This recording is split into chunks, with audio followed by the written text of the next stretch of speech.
The Serbian grain basket, province of Vojvodina, was once adorned with thousands of small homesteads with village houses, their red roofs and porches surrounded by locust and walnut trees.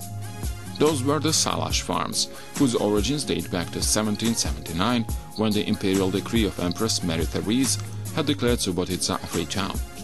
Owing to that, the people of Subotica had both a large territory around the city, consisting of a dozen wastelands, which made it one of the larger land properties in the Habsburg monarchy.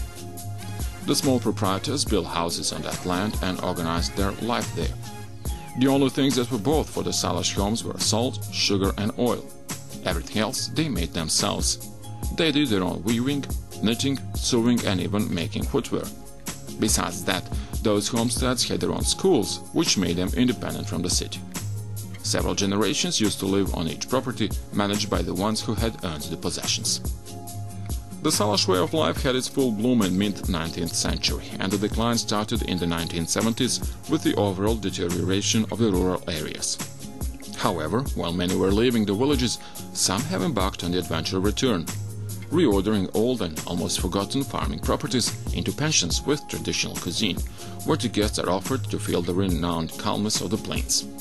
Among the first ones to do it was Alexander Samardzija from Split, who left behind the seashore to open the Salas 137 with his friends in the village of Chene near Novi Sad, on the side of the old road leading to Subotica. At that time, in the last decade of the 20th century, it was a true adventure to undertake the work on reviving a property that had no recognizable features, and unlike the other ones that were named after someone, this one only had a postal number 137, dating back to the Austro-Hungarian era. The household started off as a club of the cloister type, but soon it opened its gates to guests and passengers. Today it is the only Salas in Serbia that actually works on two locations. In the summertime it works in Chene, while in the winter it operates on the Mount Kopaonik, within the Sunny Peaks compound.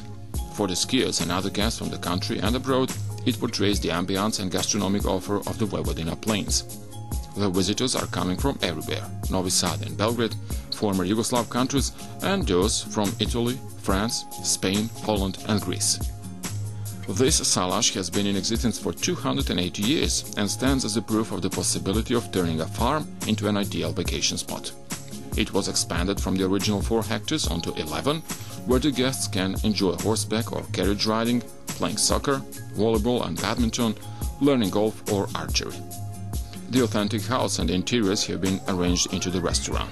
The walls bear the traditional print painting, and the furniture consists of tile furnaces, old dressers, benches, tables and chairs from the times when this was just a village house. Served on the Czech pattern tablecloths are the traditional homemade specialties of Vojvodina, from entry dishes to desserts. The Hots are making effort for all the food to be homemade, so they have a farm of 60 goats, whose milk is worked into the cheese with truffles, myrtle or nuts. The turkeys, chickens and pork are provided by the neighboring farms. The lambs and beef ham are coming from the Mount Zlatibor, while the bread and other pastries are baked on location. The vegetables are coming from several other Salas properties that have the organic production certificate by the Faculty of Agriculture in Novi Sad. The easy times in enjoying the good food and drinks is the philosophy of the owners, so it is not strange that the opponents of the fast food and chaotic way of life had started the slow food movement right here, on the Salas 137. Here one can either stay overnight or spend an entire vacation. They dispose with 15 rooms, decorated in the Altdeutsch style, as well as the gym and the sauna. This is a common destination for the hunters as well, especially those coming from Italy, Spain, France or Macedonia. Namely, one of the owners is a passionate hunter, and the facility is a member of the International Safari Club, the prestigious organization that works in another 37 countries.